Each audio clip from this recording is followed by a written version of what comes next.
living in the Philippines here. Now, today, first of all, please go onto one of our donor sites and give us a leg up. We always need it. I spend a lot of time thinking about and planning these videos. You know, I know there's not that many, but many of them require a hell of a lot of research, and it needs me to actually have an opinion, you know, which you need to formulate. If there's anything you want me to talk about, then we will go into that. However, for the time being, I want to talk about the goddess because I'm a goddess worshipper. Yeah, I know you go, oh, you're a what? I am actually. I am really a goddess worshipper. I am not faking this. I'm not making this up to get YouTube views. I'm a goddess worshipper. So how did I get to be that? Because people who knew me, even really, really even 10 or 12 years ago, would have said that's one of the most extreme atheists I've ever met. Rod Fleming is an absolutely convinced, strict atheist. He won't have any nonsense about that kind of stuff at all. It's just like, no, that's it. So let me explain how I managed to meet the goddess and finally discover the truth. Now, I was born and brought up a Presbyterian, which is an easy religion to not like, you know, and I'm sorry, it just is. It's kind of harsh. But anyway, it was what I was brought up with, and I didn't really mind it at the time. I thought it was fine, you know. We used to all toddle off to church on Sunday in our kilts. Me and my wee brother, and my dad didn't wear a kilt. He used to wear a business suit because he's a lowland Scot, you see. But we were kids, so we wore the kilts.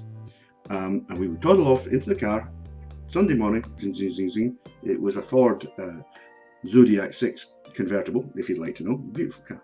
And off we'd go to church. And really that you know, religion, church was really a central part of life. You know, it was like, well, that's what you do on Sundays. Then you go to Sunday school.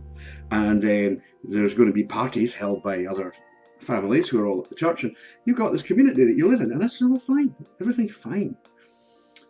Of course, that was in the 60s and 1960s.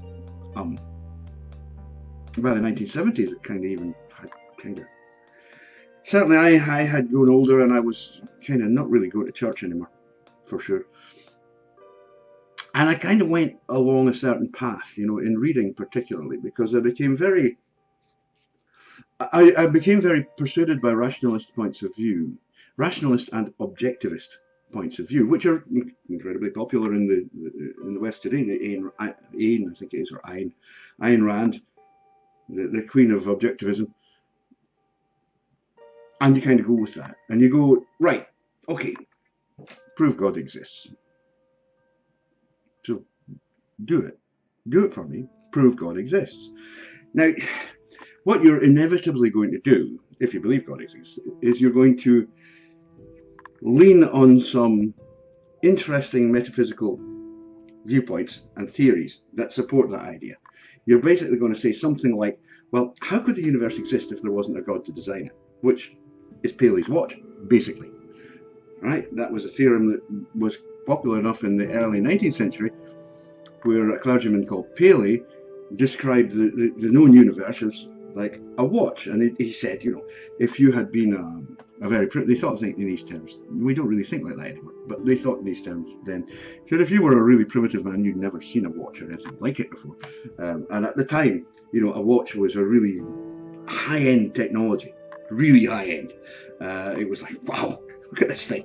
It actually tells the time accurately, which was needed for navigation, by the way. That's why watches were so important. But if your prehistoric dude had stumbled across a watch lying in a field, I mean, he would go, what is this? I mean, it must be magic. And Paley kind of said, well, you know, you can look at the universe as being like that. It's something that is constructed in this incredibly intricate and beautifully designed way. And we're human. We don't really understand that. But it must have had a designer. Somebody made the watch. Somebody must have made the universe. And that somebody's God. And Paley's watch theory, that theory was very popular for a very long time. Until a man called Thomas Huxley. Thomas Huxley came along and said, wait a bloody minute. You know? And this was all happening when Darwin was formulating his ideas and really defining biology as we know it today.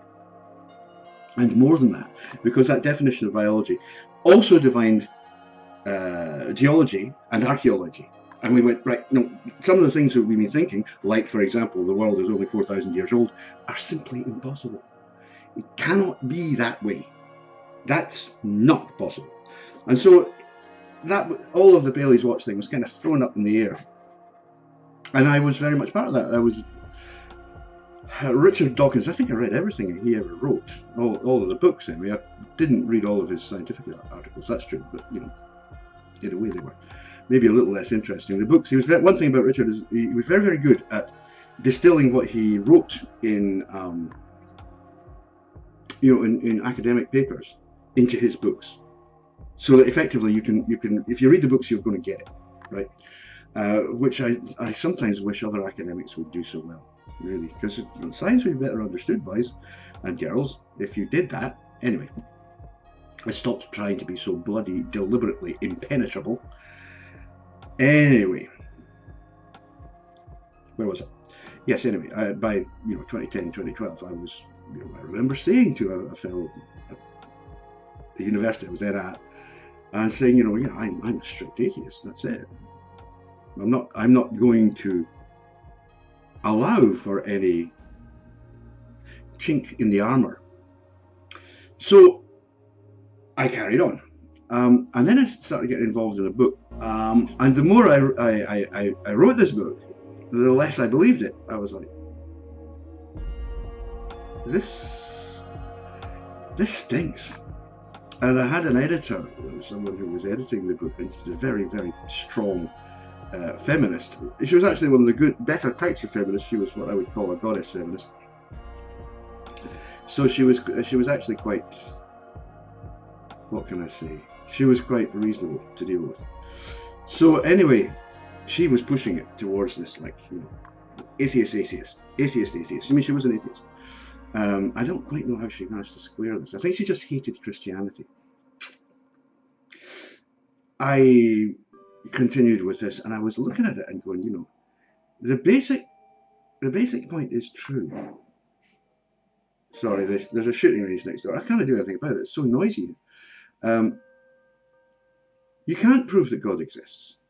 And actually, many Christians would say, if you try to prove that God exists, then you don't believe in God, and so your faith is worthless. Christians should never attempt to prove that their faith is based in reality, because it means you don't have any faith. Which might sound like a circular logic, but it does work. It is a logic that it does actually work. So we are then left with the opposite question, which is, can you prove God doesn't exist? And that was where the shit hit the fan. Because try as I might, I could not do that. Now, having gone from that, I cannot prove that God exists, and I cannot prove that God doesn't exist, I was then confronted with, well, is there a deity that I can prove does exist? Right? Because if there's a deity that I can prove exists, then we've got the answer to a problem. It just isn't God. And the simple fact is that I can prove that the goddess exists. And I know you'll think, the old fool's gone mad. How can you do that? Well, I can tell you, it's simple. I look out the window and I can see the goddess. I look in a mirror, I can see the goddess. I look at my wife, I see the goddess. Everywhere and anything I do, everything is the goddess. Because the goddess is the planet Earth. And when you realise that, you go, well, wait a minute. How in the hell can I prove that the planet Earth doesn't exist? So I'm in atheist deep shit here. And so I looked at that again and I thought, that's really interesting there. Because I was looking at ancient mythologies. And in ancient mythologies, the sky, like the sun and the moon, the stars, they're inconsequential. You know, nobody worshipped the sun until the Greeks started worshipping Apollo. Before that, they worshipped the sky. They worshipped an invisible sky god. And the sun was just you know, something like a lamp that hung up there and shone. And you know, if you go outside just now, because it is daylight, and look around, it's not immediately obvious, unless you do some little experiments, that all of the light that you see is actually coming from the sun. And that's because of the diffusion effect. See, I was forgotten. The diffusion effect of the sky itself. You know, it's not, if we didn't have an atmosphere, you would see the sun and it would be one beam of light, and it would be obvious that all the light's coming from that side. But what happens is that it's a bit like the frosting on an old-fashioned light bulb, that the light hits the atmosphere and it lights up the whole atmosphere, so that it looks like it's the sky that's emitting the light. And this is what the ancients believed. So they believed that there was a sky god, and in fact Yahweh, the Christian god, or actually the Hebrew god, okay, Yahweh is that god. He is El. It says in the Old Testament, you know me as El. El is actually An, who was the Sumerian sky god, and you can trace it down. It's actually quite easy. It's good fun, actually. I'll do something on that sometime. So that, yeah, exactly, that's your sky father. Yahweh is your sky father. That still leaves us with the goddess, because you'll never be able to prove that sky father is real. Sorry, boys. So we then have to look at this thing that I say you can prove is real. And I know that the goddess is real because I'm standing on her. You know, I'm breathing her. When I eat her. When I drink her. I know that's real. I don't need any other persuasion. I don't need any fancy philosophy to know that the goddess is real. You know, if I walked out across the road there and walk into a tree, well, I'm bloody well sure I know the goddess is real because I just smacked my head on part of her. And then you might say something like, wait a minute, it's just a planet. It's inert. You can't call that a goddess. So I will pose some questions to you. What are the things that you require of a deity? And one of the things that is required of a deity is that that deity be sentient. It has feelings. It can think. Is the goddess able to do that? And the answer is, yes, she is. The earth thinks. How do you work that out? My God, Rod, it's just rocks and plants. Well, leaving aside the possibility that plants actually can't think. Consider yourself for a moment, right? And this was actually stated really beautifully by big Arnie Schwarzenegger, and I think it was Terminator 2, where he said, basically he was a living tissue over a metal skeleton, and that's what you are. You are a living tissue over an inert skeleton. Your skeleton is made up of calcium carbonate. And again, I used to be a photographer. Calcium carbonate is one of the most inert compounds you can get. It's actually quite difficult to get it to react with anything. You need to use a strong acid. Normally, if you just leave calcium carbonate, it will be there in 10,000 years when you come back, unchanged. So you have a completely inert, it's actually a stone, because calcium carbonate is limestone. You have a skeleton that's made of stone. I'm assuming you can think. I'm pretty sure you can feel. If I were to take a claw hammer and smack your hand with it, I think you'd probably notice that. So there's part of the earth, because you are part of the earth, that can think. And yes, don't argue with me, you are. What do you think you're made of? Where do you think the chemicals that make you up came from? What? Outer space, and here's Rod, or whoever you are. No. You use the elements that are present on the earth to make yourself, and you're renewing yourself all the time. You are the earth. You're part of the earth. We actually have a name for this. We call it the biosphere. It's the living part of the planet Earth. So the goddess can think and the goddess can feel, because she has a part of her that thinks and feels. You. Now, I'm not saying that you should run away and get any uppity ideas about yourself being, oh my God, I'm a goddess, I'm a goddess. I'm just saying that when you apply the logic that seems fairly obvious to me to explaining how it is that humans can think and actually be human, and to apply that to the goddess, then you go, look, yeah, here what we have is an inert framework upon which is, or around which is an organic sphere which has the capability of thinking, of self-determination, and of action, and of feeling. And once you accept that, you have to accept the goddess. You go, well, it would be insane not to accept the goddess at that point. And you go, yeah, the goddess is Earth. She creates everything. Of course she does. She created you. You might not like that, but she did. And I'll tell you something else. She can get rid of you anytime she likes. You know? Another thing that you'll see in the Bible is the idea that God is omnipotent, He's omnipresent, and He's omniscient. Right? Now, omnipotent means that He has all power. The goddess has all power. If the goddess tomorrow lets Yellowstone go, you're going to really know about it. I promise you. And you say, oh, a geological event. What happens if America decides to have a war with Russia? A nuclear war wipes out millions of Europeans, as well as, quite probably, millions of Americans and Russians. Did a lump of rock do that? Or was it the thinking part of the Earth that did that? You got it. It was a flaw in the biosphere's software. That's right. Humans fucked up again.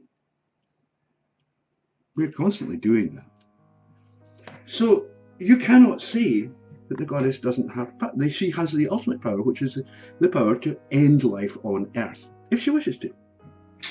You just do it. And you can't talk about will, because if you're going to have a nuclear war, that's something that somebody willed. And the people who willed it are part of the Earth. They're part of the biosphere. Therefore, they're part of the goddess. Therefore, the goddess did it. With me so far. Then there is the little bit about omnipresent. And we've actually kind of discussed that already, because it doesn't matter where you go on Earth. You're still on the planet Earth. She's still there. In fact, even if you go to another place, let's say you go to the moon, I'm leaving aside the question of whether the moon is actually part of the goddess, but let's say you go to another planet, which isn't, you're able to go to Mars. Here's the thing, when you go to Mars, you take the goddess with you, because you're part of the goddess. Are you following me? So the goddess went, well, you can't get rid of the goddess, she's there because you're there. So now we have to do omniscient. Omniscient means that the deity knows everything. Well, the goddess does know everything. Yes. Yeah, she does. Everything that is held as knowledge anywhere on the planet by any humans or group of humans or anything they manufacture like computers is part of the goddess. So any knowledge that we have is part of the goddess. Anything we think is goddess's thoughts. The goddess is omniscient. She knows everything. Absolutely everything. She knows far more than NASA or the CIA or some of the other more secretive and far more corrupt agencies that the US plows its millions into. You're not getting this. Are you getting this? She's omniscient. She knows everything. So that leaves us with some interesting questions. When I discovered all of that, which was a few years ago now, I think I wrote some blog posts saying, I can't stay, I can't stay an atheist any longer. It's just not possible to maintain that. And the reason was that I was beginning to discover the goddess and to realise what she actually was. And then I went into a long period of time reading and researching about the goddess and how she had been seen through history, which is absolutely fascinating. And I will be doing a book about it. It's nearly complete. Anyway, that does leave a couple of questions. And one of these questions is, what about the environment? Now, a lot of people who claim to worship God actually claim to be Gaianists. And amongst Gaianists, some of these are the most fanatic environmentalists you'll ever meet. And I am here to tell you, you do not have to be like that to believe in the goddess or worship the goddess. You just don't. I have faith in the goddess. Complete faith in the goddess. I believe that if humans ever put, if they were ever able to put, genuinely put the planet at risk, the goddess would stop us.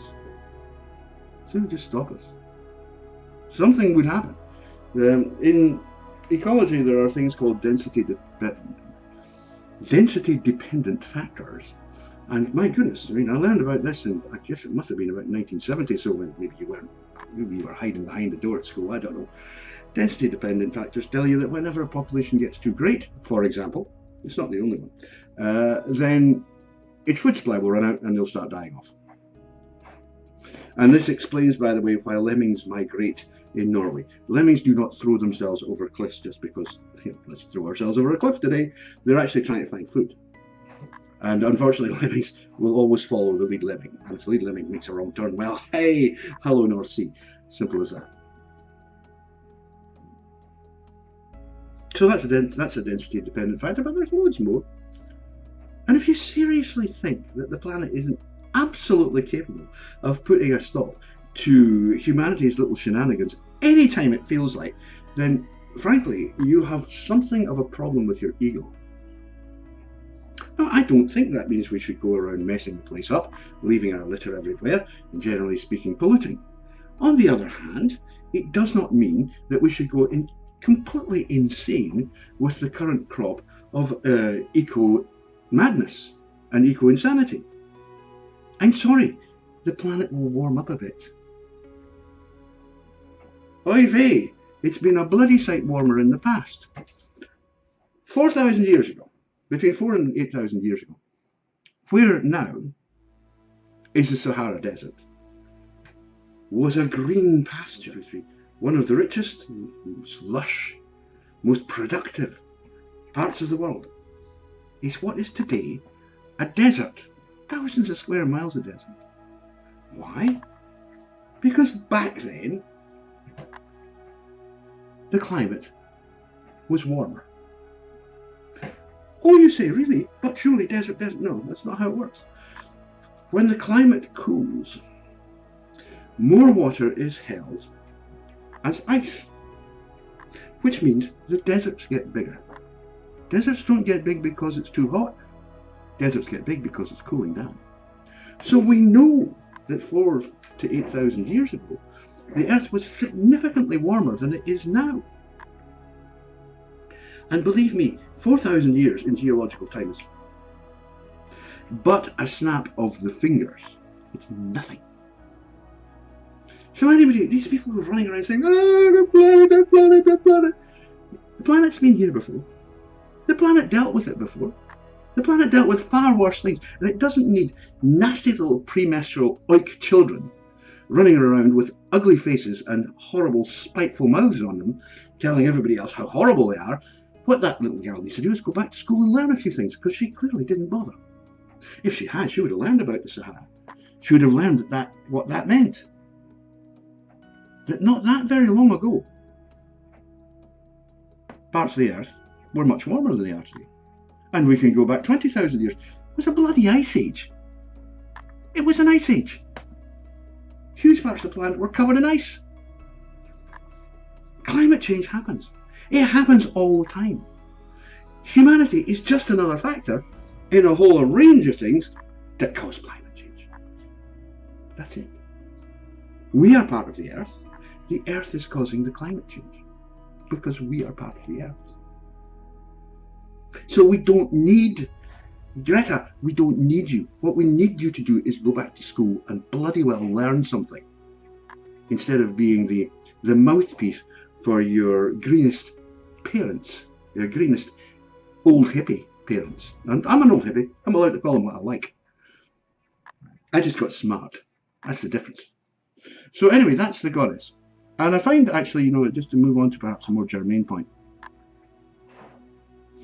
After I accepted the goddess, and after I went, okay, I'm going to put you in my, I'm going to put me in your hands. I'm going to leave it to you. I'm going to say, right, I'm not fatalist. I need to work. I need to do things. I need to, you know, navigate my life. But at the same time, I go, yeah, well, I'm not going to get myself in a nine-state twisted up mess about it. I mean, the goddess will do as the goddess will do, and there's nothing I can do about it. There isn't.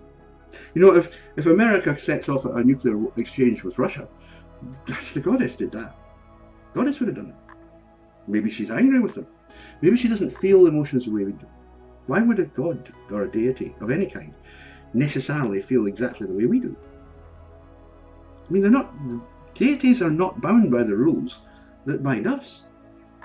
You know, if they want to be invisible, that's fine, they can be invisible. If they want to fly, they can fly. Not a problem. They're not governed by humanity. The planet is not governed by humanity. And it's about bloody time people start to realise that. And realise that all of this greenism and all this pretending to care for the planet is just the most despicable egotism and virtue signalling. And it has to stop. We need it to stop. We need you to go back to work.